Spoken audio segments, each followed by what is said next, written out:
Round of 16 has officially concluded at the 2025 FIFA Club World Cup, and today was a day to celebrate European greatness, with Real Madrid defeating Juventus 1-0, and then Borussia Dortmund defeating my beautiful Mexico's representative, Monterrey, 2-1. I know my drink is a little empty here, but here's to Monterrey, bro, who Cheers put to in Monterrey. a very admirable performance and almost pulled off the incredible, man.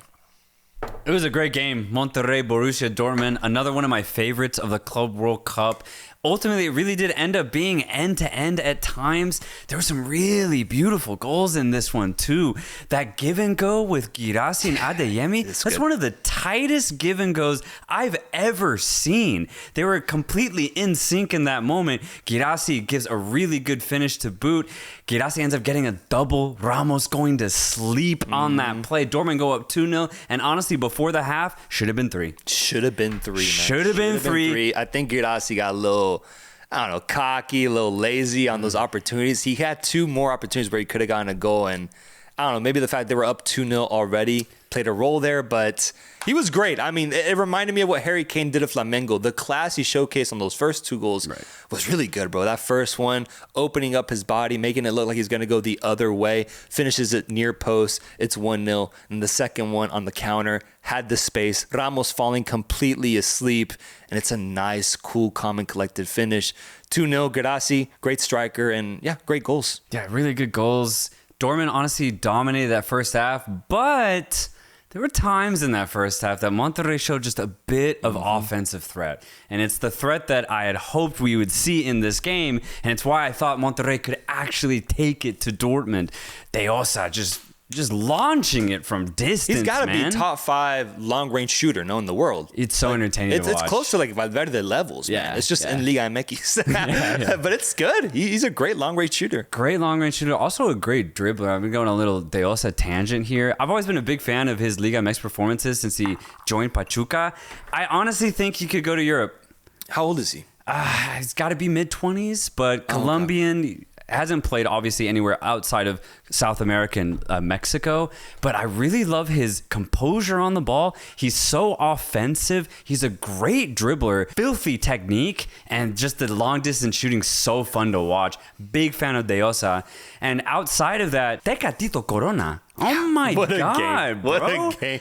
Dude. What an experience it was watching Tecatito showcase to us that he still has the techers. That's for sure. He can still get by a player. He can still get behind a line.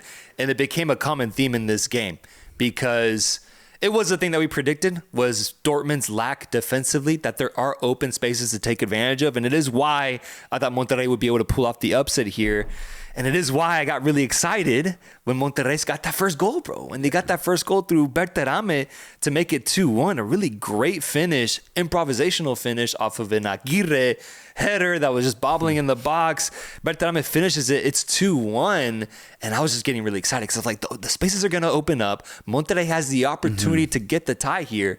The thing is, the opportunities that Monterrey had ultimately came down to Jesus Tecatito Corona, who just isn't known for his finishing, bro. No, he's known for his creation. You think of his prime at Porto, he was an assist guy.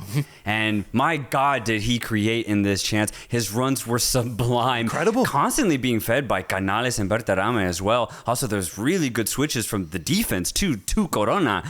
But every single time, the run was perfect. The pass was perfect. The dribbling, the touch was perfect. But not the finish. Not the finish, man. And that's what's frustrating about this is it was there. The comeback was there to be had for Monterrey. If Corona could have just finished. Obviously, no blame on him. It's just not his game. It's just not his game, man. But we saw Berterame put home a beautiful finish. Fortunately, it was offside. Just an inch offside. And then you had Sergio Ramos getting up in the air late 91st minute, getting up in the air on a really tough opportunity to pull off. And he gets a great header on it. But the ball is just, going towards the side of the post and it's out. That was the opportunity that I think really represented Monterrey's match here. They got close, bro. They got so close. What would have happened if they had tied this and gone into extra time? It really interesting because I would say around the 70th minute, Kovac makes a very good change. He brings in Brandt to the midfield. And honestly, at that point, Dortmund completely shifted the momentum of the game. They had a lot of possession, sucked the life out of Monterrey's comeback. I actually think Dortmund would have either scored a goal or it goes to penalties. I don't think Monterrey would have won in extra time. Yeah, those subs were good. They definitely took the sting out of the game, slowed down the momentum. But yeah, I mean, this Dortmund team, I think they didn't really change my mind about what I thought about them going into this game. They have the class, they have the individual talent to be able to go up 2-0. And I think it was more so a fact of Monterrey's shambolic defense that I overhyped at the end of the day. They completely lost focus in that first half, especially those first 20 minutes. They just were not in sync. They were not ready for what was coming their way. And they sharpened up later in the match, and you could see kind of the potential that they had. But Dortmund does have clinical finishers in Guirassy who took advantage right away. That is the good part right there. But in the second half, I mean, they could have generated more opportunities. They could have been much more better defensively. I feel like neither one really was proven there. And it really came down to Monterrey's lack of finishing that kept this game from going into extra time. Yeah, and that's actually been Dortmund's problem all season long. It's just been poor game management. They'll have 30, 40 minutes throughout the 90 where they play really fluid football, they get a couple goals, but then the other 30, 40 minutes of the match, they're just not in it. They're conceding left and right against better opposition, and it's why Dortmund didn't have a good season ultimately this year. The Kovac will have to figure that out. The talent's there. They get the win today against Monterrey, but it was really, really close. Monterrey almost had it. Yeah, and so Dortmund ends up going through. They're through. It's a classic Dortmund thing, though. Knockout stage football, bro. They always find themselves in a quarterfinal appearance. And I got to give them credit for that because they're consistent about going deep in these tournaments. They're here, quarterfinal appearance. Now it's going to be a rematch of the UCL final 2 years ago as they're set to face off against Real Madrid, who just defeated Juventus 1-0. What was your take on this game, man? Because I was at Lustle Peril East here in Austin, Texas. Shout out to the Madridistas there. That's where apparently they meet up to go watch a game. And I was hanging out with a bunch of Madrid fans just watching the match. And yeah, it was ultimately what we thought would happen. Real Madrid coming out on top in this game. But there are moments, man, Kolo Muani's opportunity early on where they could have taken advantage to take a 1-0 lead. But Juventus falls short, and in the second half, they didn't even look threatening whatsoever offensively, man. So Real Madrid gets the result, and they look way better in that second half than they did in the first. Yeah, a couple takeaways here. I'll start with Xabi Alonso. I noted in the game against Salzburg that I was actually starting to see a bit of Alonso's ideas actually be executed by the Madrid squad on the pitch. I thought it was their best game. It was their most comfortable game. And it was the game where I actually saw Madrid just look different. They approached the game differently. And today, against Juventus, I fully saw Xabi Alonso's ideas get executed on the pitch. Specifically off the ball, Madrid are way more active to try to get it back. And it's what we saw with Leverkusen for the last 2 seasons. They're higher up the pitch. And again, it's about that activity. When they don't have it, they're trying to press and actually win it back pretty quickly. Really didn't see that at all last year. And when they're on the ball, what I'm noticing is they're not just hoofing it up to the front three and basically saying a prayer. True. It's a lot more midfield combination, a lot more overlap runs with Trent Alexander-Arnold and Fran Garcia on the other side. It's a lot more interchange between even the wingers, Vinicius and Güler, for example. So it's a lot more promising, I think, from a tactical perspective for Madrid. That's what I'm getting out of this Club World Cup for them. It's been a slow burner for them. They've been slowly building, but I would say this was their most cohesive performance, specifically in the second half, where I thought Juventus just really couldn't do anything. They couldn't handle Madrid's possession. They couldn't handle Madrid's pressure. So overall, really good. But the other takeaway that I have from Madrid is their players, I think, are still a little out of form. Their players are still out. Like Vinicius, man, I still don't think he can strike a ball. It's not his best version, man. No, like something's wrong with him. Yeah, and he's trying. You can see he's trying. Yeah, but when I think of Vinicius, I think of a guy that can take on a player one-on-one. He's struggling, man. When he gets on the ball, he's struggling to have successful one-on-one take-ons. When he gets a chance in front of goal, he's kind of whiffing the chances, bro. But it's not just Vinicius.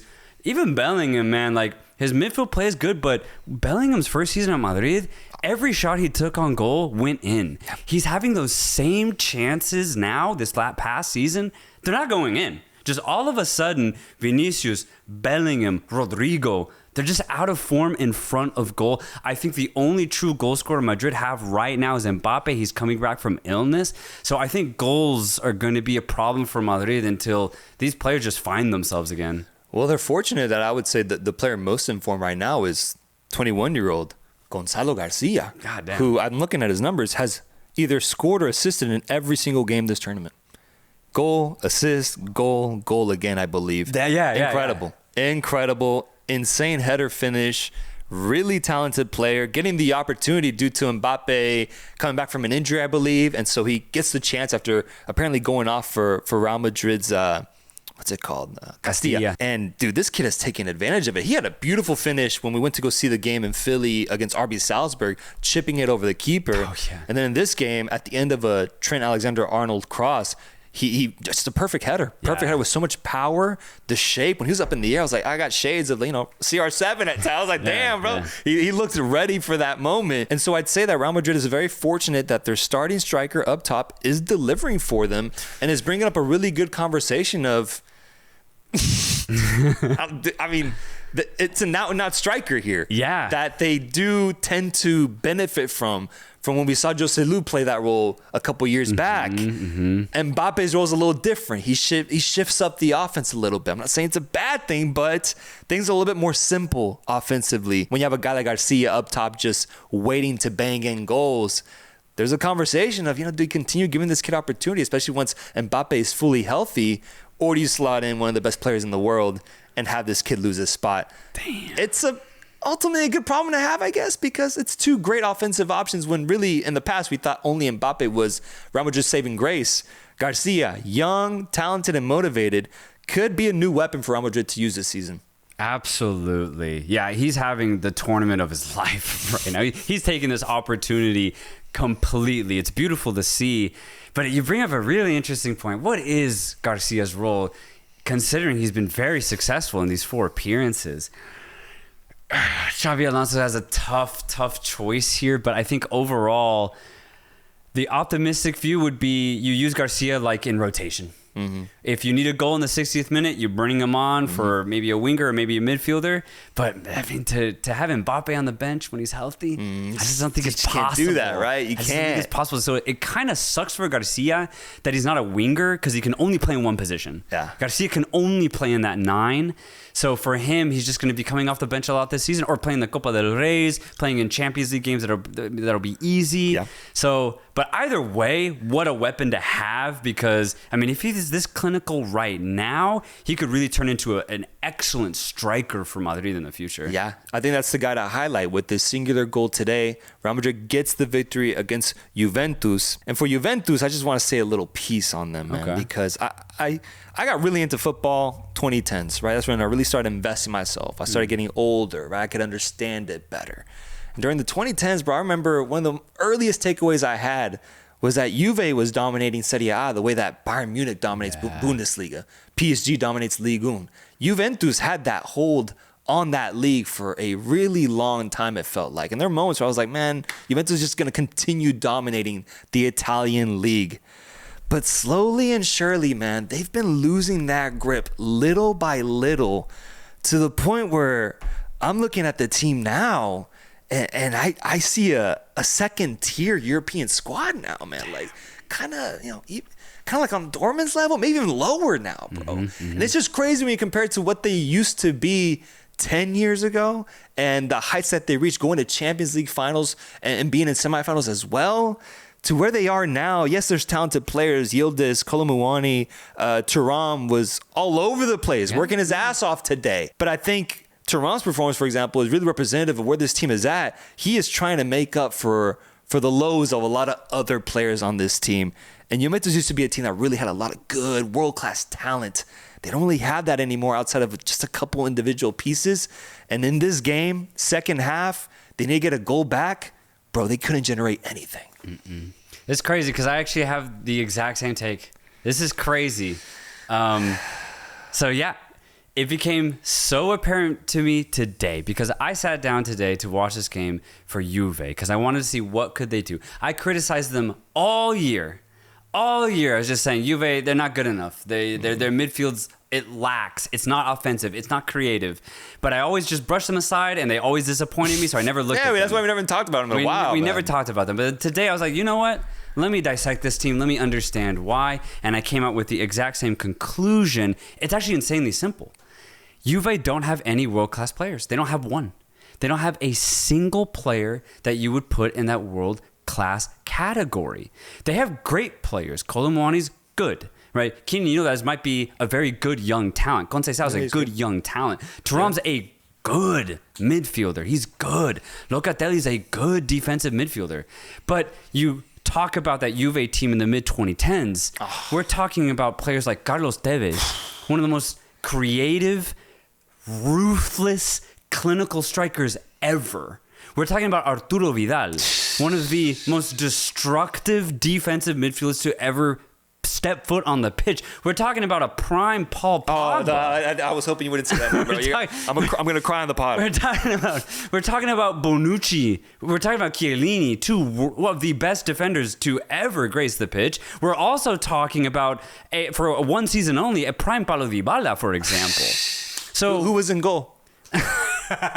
There's some goalkeeper that's prime. Gigi Buffon. My God, bro. Man. Pirlo too.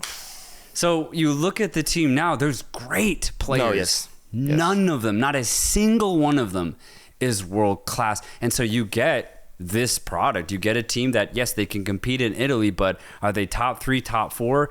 Barely. Realistically, they're probably like 5 through 8. Yeah, I'm looking at the squad. I don't think a single one of these guys starts for Real Madrid. You would say Yildiz might be their best player or Colomboani. They don't get in.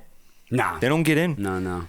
Although, shout out my boy Di Gregorio today. Di Gregorio had a good game. He had a good game. He was great. He was great. This could have been 2-0, maybe even 3-0 if it wasn't for him. And so that's the takeaway on Juventus. It's not a positive one. And there's a reason why we haven't talked about them a lot on this podcast, because ever since we started the pod, they've never really been the team that they used to be. Saddens me because I remember the heights that they used to reach and how fun that was to watch. But Juventus is now a shell of that old version. And I'd be curious to see what Juventus fans would think in the comment section. Let me know how you feel about this team, because it has to be very frustrating.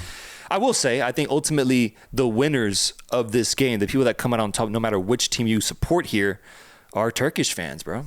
I think Yildiz and Guled look great. They're continuing on their trajectory, both 20 years old. I mean, I think Turkey is spoiled with some really good talent here that could eventually become world class. It's not there yet, but it's really, really positive. And just a little side note from what I saw today. Yeah. That chance with Yildiz and Colomboani is brilliant attacking football. Yildiz is a baller for sure. And Goulet, taking this opportunity right now in the summer to kind of showcase, hey, you didn't use me last year. It makes sense, but I think we could see Goulet for sure in rotation this season. One more thing that's interesting about Real Madrid is Rodrigo has played, I think, 23 minutes total in 4 games.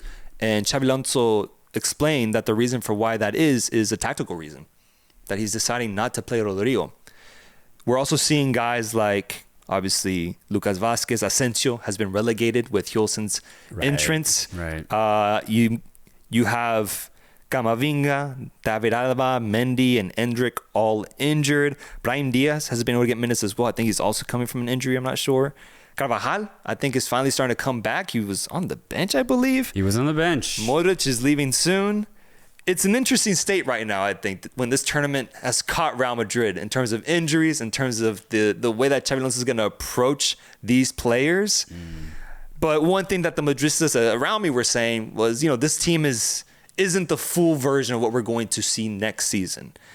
Do you believe that? Or ultimately, is this, the starting lineup, and it'll be tough for the players that I just mentioned to get into the starting lineup that we're going to see next year? Okay, starting from the back going up, I say what stands out, Trent and Dani Carvajal occupy the same position. That's crazy. Yeah, that's crazy. That's crazy. And maybe we saw Trent play midfield, for Liverpool towards the end of his spell with Liverpool. Just a little bit, though. It wasn't like for sure mainstay.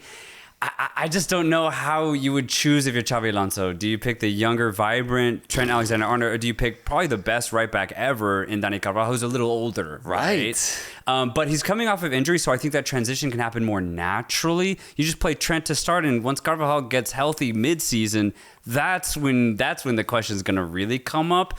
Center back, this one's harsh on Asensio, because he was probably one of the more consistent players last year. When Madrid had an injury crisis in the center back position, it was Asensio who stepped up. And not only did he step up, he was fantastic, man. I was like, wow, Madrid have this in their back pocket to just bring off the bench, bring off the academy. Yeah. All of a sudden, he's starting in every single game, and he's dominating alongside Rudiger.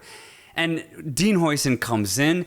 I think he is the better center back, but that just kind of shows you the quality of the center backs that Madrid have. It's a good problem to have. Unfortunate for Asensio, though, because he could play, I think, at pretty much any club in the world at his young age. It's ridiculous.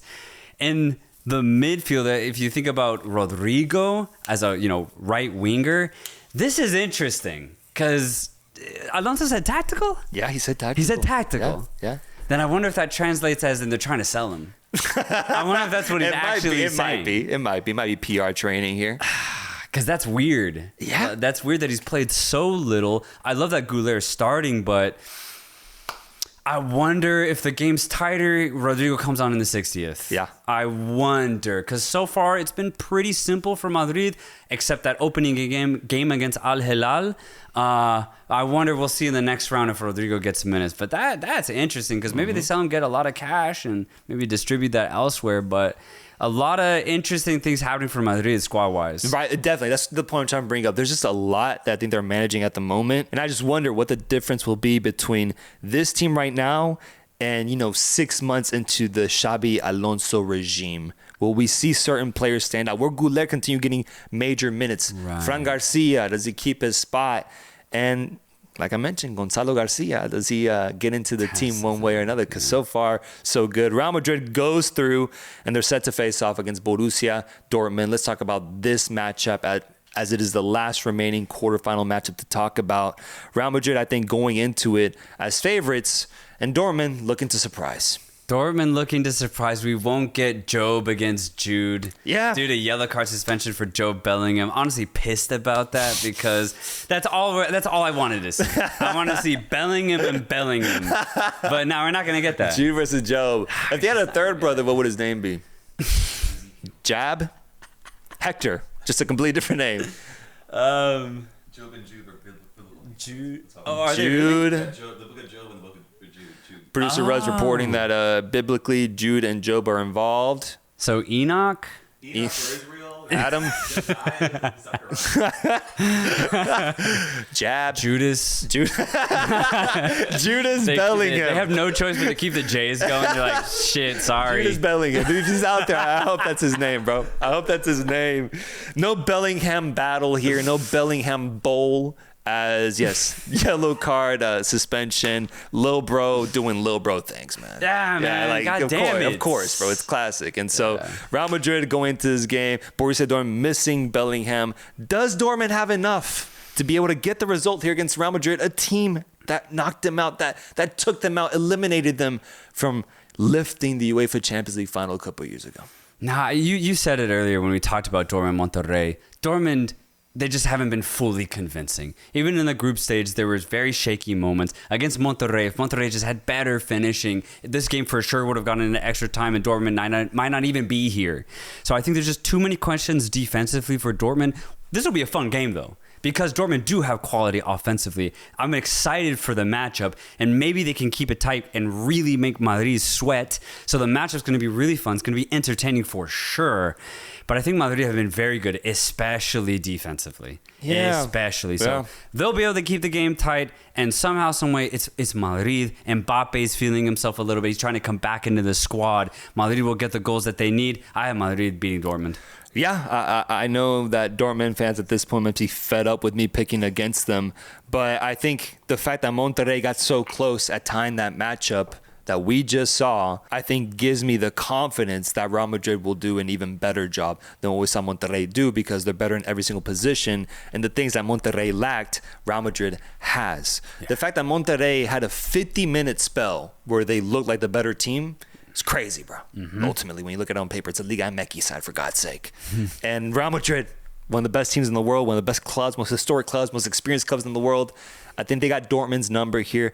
If Dortmund pulls off this result, I'll be very, very impressed, and I will take back a lot of things. I really will. And I might have to get on my knees at this point with Dortmund fans, begging for forgiveness. And maybe I do that, bro, but I just don't see it happening. Real Madrid getting the result. And I mean, I mentioned it pre-tournament. There's always that potential for Real Madrid to get it right and get to the semifinal. This is their chance to see themselves as a Final Four team. Yeah. I was thinking that too when they won today. I was like, damn, like I didn't have Madrid as true contenders, but they always find a way to make sure they're close to a semifinal. Yeah. They always find a way. And once you're in that semifinal, anything's possible. Obviously, I haven't looked at the bracket past the match against Dortmund, but looking good so far for Madrid. They would face the winner of PSG Bayern Munich. Oh, shit. That's going to be a banger. That's going to be a banger semi. That's going to be a banger. Low-key, that might be the final. Low-key. Because the other side is looking crazy. It's looking crazy.